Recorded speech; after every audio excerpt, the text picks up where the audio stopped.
I'm back out here tedding hay again today. I guess I should have came and tedded this piece yesterday, but I was more concerned about getting hay on the ground.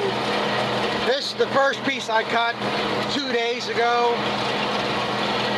and I came up here and thought, well, maybe I can just rake it up and it'll bale today. It might have. This field wasn't too bad. I don't have too many big clumps where it was catching up and wadding up on the set of the disc bind if I got too close to a windrow.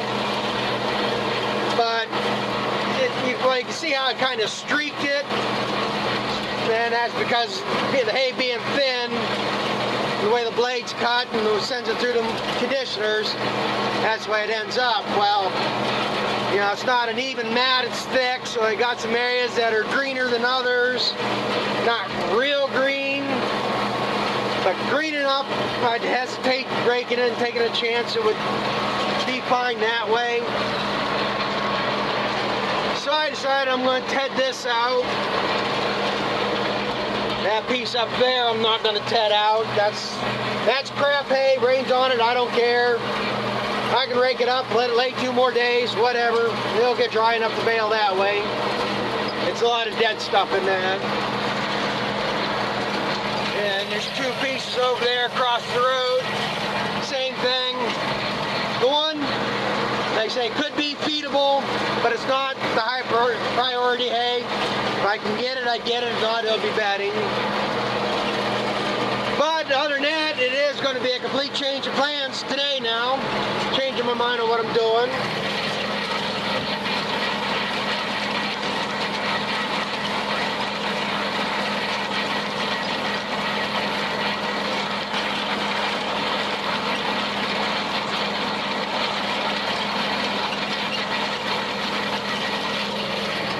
Still going to be questionable.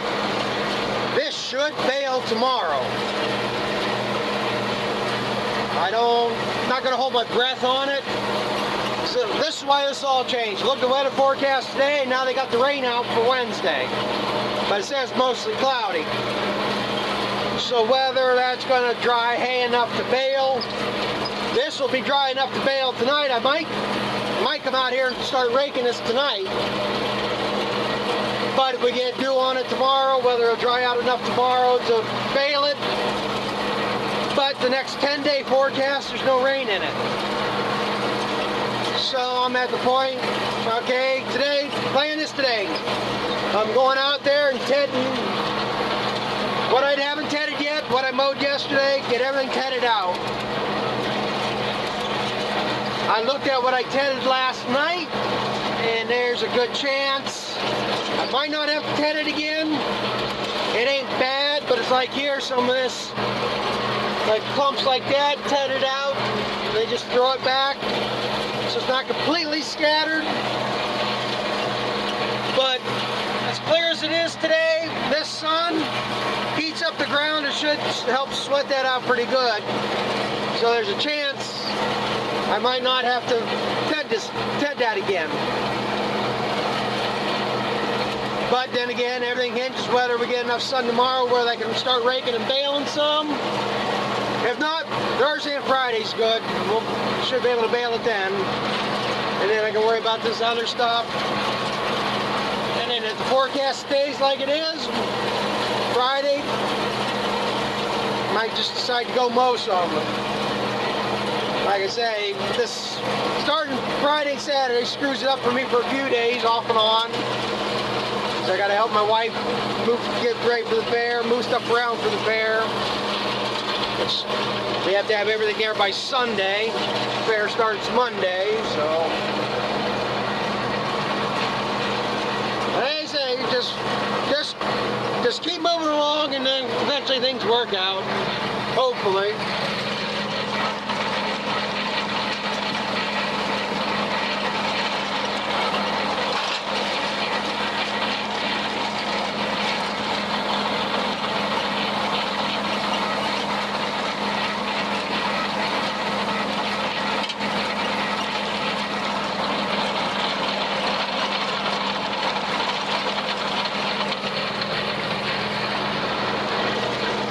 Missed that little strip.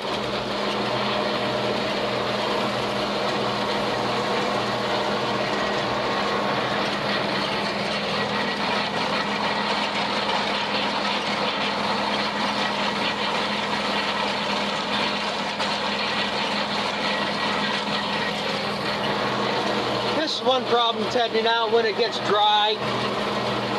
And more or less, it spreads it, but it more or less fluffs it. It doesn't. If I come out right after I mowed this, this will be one even sheet across here. And again, I've said this before, no one right way to do this. It all depends on the field, on the grass.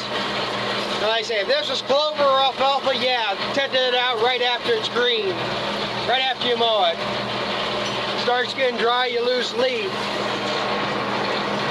Me personally, I think being grass hay, it's just as well to let it lay a little bit, dry out on top, and then go out and ted it. It should have been tedded before this. Should have done it yesterday.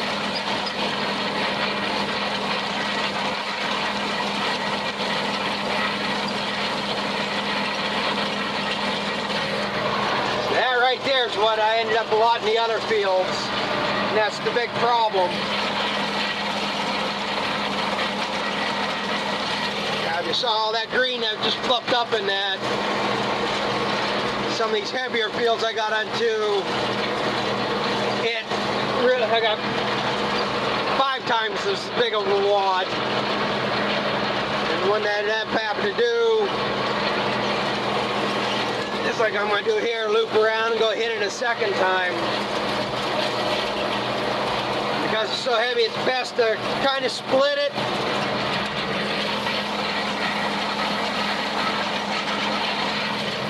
So like that one rotor will catch part of it. Loop around. Yeah, so the rotor just tickles it again.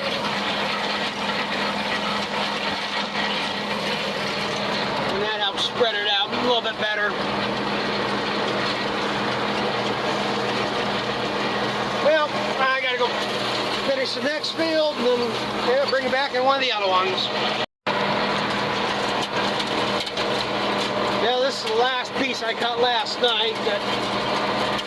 This is that fescue.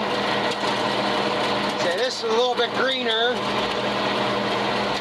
And like I said, I didn't finish mowing this till 3:30, 4 o'clock last night. It's only about 1 o'clock here now, so I hadn't even been 24 hours on this. And I know the color probably doesn't show up all that well through the camera. But like I say, it's got that silver tint to it. It's not green, but it has a lot more moisture than the last stuff. And you can see here how much difference it teds it out. Get around the curve here. See, it's laying it out in a lot more even swat, or even mat, still humped up, because it is getting a little bit on the dry side. But you don't have all them open areas like I had in the last field. So it is scattered it a little bit better. But it could say it should be a little bit greener to do a really good job.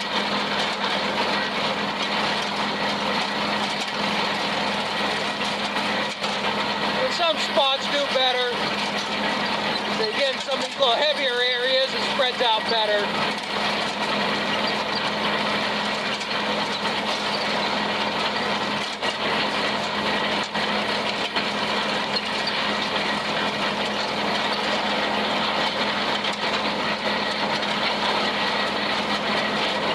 There's a good chance if you get any amount of sun tomorrow, some of this is going to bail.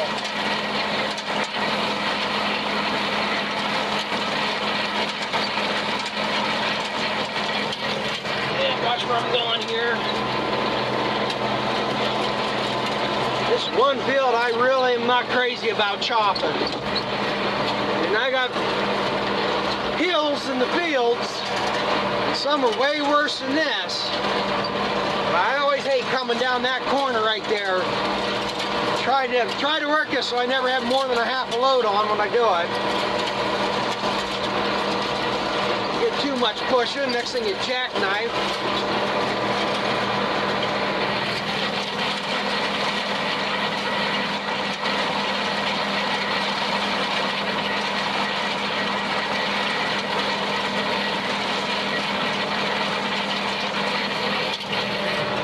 I think though this is going to be the only part of the field that I do ted. I'm not going to ted that other strip there. It's a lot thinner, and it's not the best of stuff, but it's there, 4 or 5 bale, probably at the most. If it gets rain on them, I'll bail it up and feed it right out or something.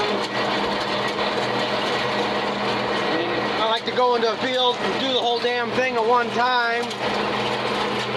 But like I say, it's right near home here too, so if I have to let it go and come back for that little strip, it's fine. If I have to rake it again, fine. Dance around the woodchuck holes.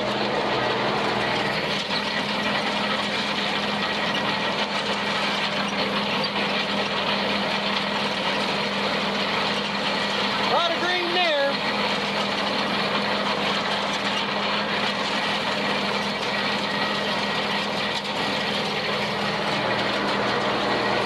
Thing I gotta figure out here, think about why I'm going around these fields. So I'm gonna rake hay with tomorrow or next day whenever I get to it. Really should use the white, but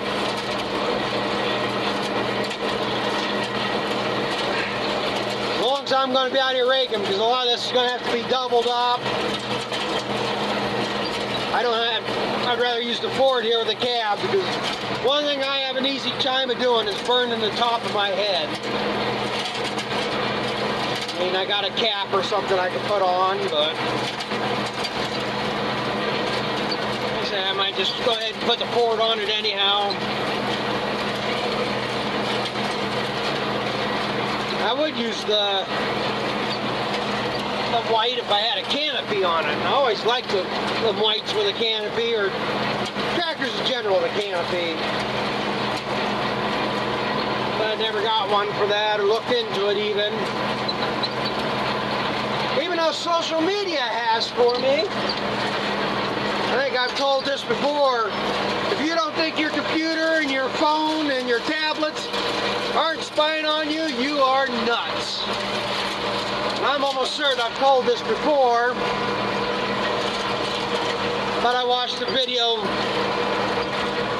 one day there, and somebody made a comment about he had a white 270 like mine, and he mentioned the canopy. And then I commented back to him. I said, yeah, I always liked the tractors with canopies, always wanted one on mine. Now this is on YouTube. Later that day on Instagram, I had ads for tractor canopies popping up on there. Now, has anybody ever seen any company ever advertise tractor canopies on any social media? Like I say, they spy on you. They knew that's what I was looking for. I can understand maybe if I had searched it by commenting into a comment, and they pop up. So you gotta watch what happens in these algorithms. They follow your search history, they follow your pictures, they follow your media interactions. I mean, Big Brother is watching. And people, I think it's a good idea to let Big Brother say, no, you can't say that on here, and censor and delete your comments. Now, this is a free country. If you don't like what somebody says, then move on. Go do something else. Go look somewhere else. Go find the people that you agree with. You don't have to agree with me. You can give me your opinion, but I don't have to accept it either. I'm going to finish this up, and I got that one other field I'm going to go do.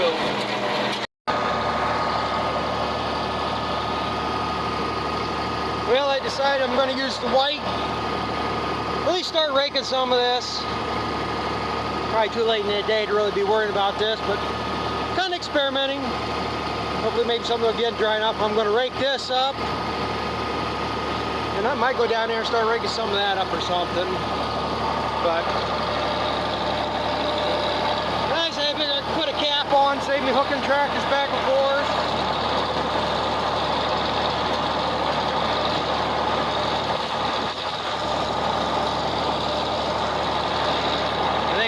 I rake this up single. If I have to come back and double it, fine.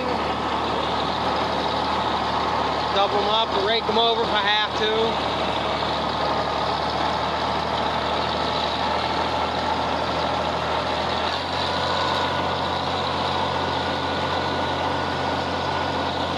Brother never came out and got that.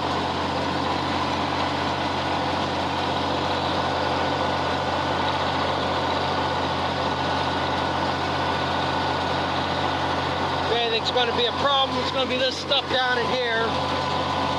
This gets the least amount of sun and it's the heaviest hay, so I probably should have headed it.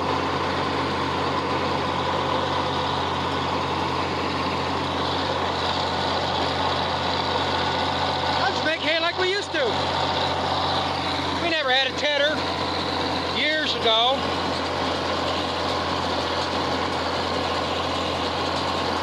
Plenty green there. Going with the limbs.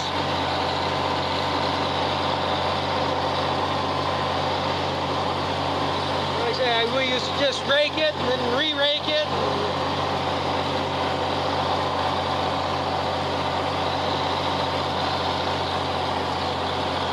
Yeah, like I say, this field doesn't have to get completely dry.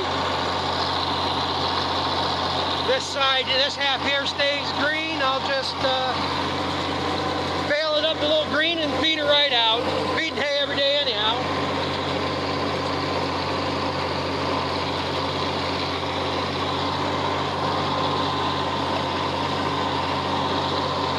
I say my brother never came out here and cleaned up these limbs this year like I thought he was going to, so I did.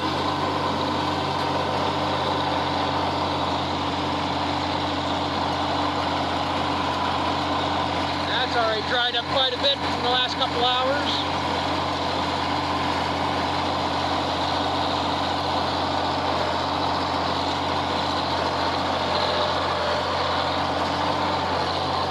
Okay, this half of the field's going to be no problem. Yeah, I'll get that way.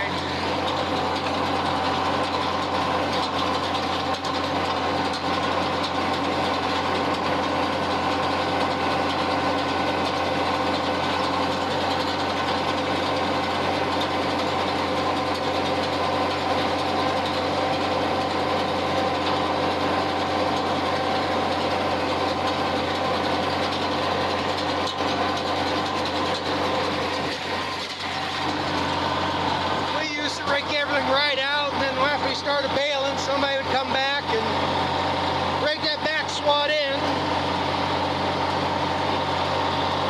A lot of times because it causes too much of pissing around to do it. So I usually somewhat double up the first one. Gives me enough room to drive it with the baler.